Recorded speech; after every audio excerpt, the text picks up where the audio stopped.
ఎర్ర జెండా పార్టీల పోరాట ఫలితమైన విషయాన్ని కూడా ఈ సందర్భంగా తెలియపరుస్తున్నాను. అలాగే అటవీ భూముల చట్టం కానీ లేకుంటే సమాచార చట్టం కానీ ఇలాంటి ప్రగతిశీల చట్టాలు అందువల్ల భారత కమ్యూనిస్ట్ పార్టీ 100 ఏళ్ల సందర్భంగా ఇవాళ అనేక ఆటుపోటీ ఎదుర్కొంది.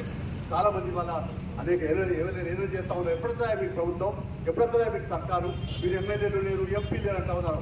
కానీ పోరాడే పట్టిక ఉంది, పోరాడే శక్తి ఉన్నది, పోరాటానికి ధైర్యం ఉంది, గుండె ధైర్యం ఉంది.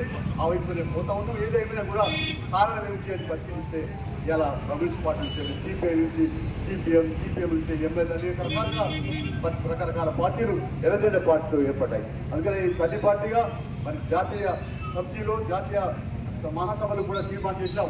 ఎర్ర జెండా పార్టీలన్నీ ఏకమైతే ఈ దేశంలో వేరే శక్తి ఏది ఆపలేదు. ప్రత్యామ్నాయం మనమే. రానున్న కాలంలో ప్రజలు మన పట్ల ఆదరణ ఉన్నారు. మేధావులు, బుద్ధివులంతా కూడా అయ్యో ఎట్లా ఈ పార్టీ ఎర్ర జెండా పార్టీ ఏకమైతే తప్ప మాకు న్యాయం జరగదని దృష్టి ఉన్నారు. కాబట్టి ఈ సందర్భంగా నిన్న నుంచి కూడా మరి ఇక్కడ ఎన్కౌంటర్ చేస్తాం. ఆపరేషన్ కగారు పేరుతో మావోయిస్టులు